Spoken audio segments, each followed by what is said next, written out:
राज्यात आरोग्य कर्मचाऱ्यांचे आंदोलनाचे हत्यार 6 ते 7 हजार कर्मचाऱ्यांवर उपासमारीची वेळ। राज्यातील 17 लाख सरकारी, निमसरकारी, शिक्षक शिक्षकेतर आणि चतुर्थ श्रेणी कर्मचारी 21 एप्रिलपासून संपावर गेल्यानंतर आता राष्ट्रीय आरोग्य अभियानांतर्गत खासगी तत्वावर नियुक्त करण्यात आलेल्या जवळपास 6 ते 7 हजार कर्मचाऱ्यांनी आपल्या विविध मागण्यांसाठी आंदोलनाचे पवित्र घेतलं आहे।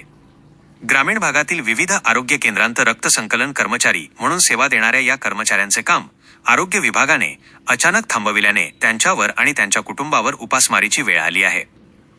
आरोग्य विभागाने घेतलेला हा निर्णय तातडीने मागे घेऊन कर्मचाऱ्यांना कामावर पूर्ववत करावे, अन्यथा मुंबईतील आझाद मैदानावर उपोषण करण्याचा इशारा या कर्मचाऱ्यांनी दिला आहे। या संदर्भात जालना जिल्हा आरोग्य अधिकाऱ्यांना कर्मचाऱ्यांच्या वतीने एक निवेदन देण्यात आले आहे। निवेदनात नमूद केल्यानुसार राज्यातील जिल्हा, ग्रामीण आणि प्राथमिक आरोग्य केंद्रांत 2017 पासून राष्ट्रीय आरोग्य अभियानांतर्गत जवळपास 6 ते 7 हजार कर्मचारी HLL कंपनीच्या करारानुसार कार्यरत होते।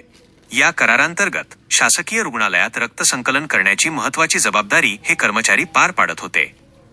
विशेष म्हणजे कोरोनाच्या अत्यंत कठीण काळात या कर्मचाऱ्यांनी स्वतःच्या आणि आपल्या कुटुंबाच्या जीवाची पर्वा न करता सरकारी रुग्णालयातील वैद्यकीय अधिकाऱ्यांसोबत खांद्याला खांदा लावून निस्वार्थपणे सेवा दिली होती। मात्र फेब्रुवारी 2026 मध्ये आरोग्य संचालकांच्या एका पत्रानुसार वैद्यकीय अधिकाऱ्यांनी या कर्मचाऱ्यांना रक्त तपासणीचे काम न देण्याचे आदेश दिले। या एका निर्णयामुळे कर्मचाऱ्यांचे काम थांबले असून प्रत्येक जिल्ह्यातील 80 ते 90 आणि राज्यातील एकूण 6 ते 7 हजार कर्मचाऱ्यांच्या रोजगाराचा प्रश्न निर्माण झाला आहे। आम्हाला शासकीय सेवेत सामावून घेऊन न्याय द्यावा, अन्यथा आम्हाला आझाद मैदानावर तीव्र उपोषण करण्याशिवाय पर्याय उरणार नाही, असा इशारा कर्मचाऱ्यांनी दिला आहे। नमस्कार, मी दीपक शेजू, महालॅब कर्मचारी HLL।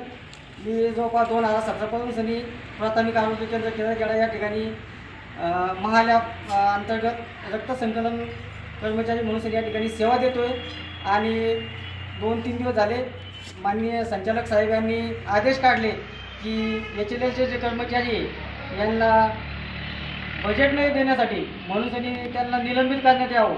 परंतु या ठिकाणी बरेचसे गोरगरीब जनता आहे की ते रक्त तपासणीसाठी 2 दिवसांपासून या ठिकाणी प्राथमिक आरोग्य केंद्रामध्ये चक्र मारतात, परंतु मेडिकल अधिकारी, वैद्यकीय अधिकारी हे सांगतात की बा आम्हाला आरोग्य DHO मॅडम, जिल्हा आरोग्य अधिकारी यांचे आदेश आहे, माननीय संचालक साहेबांचे आदेश आहे की HLLचे कर्मचारी यांना यापुढे कोणत्याही प्रकारच्या रक्त तपासण्या देण्यात येऊ नये।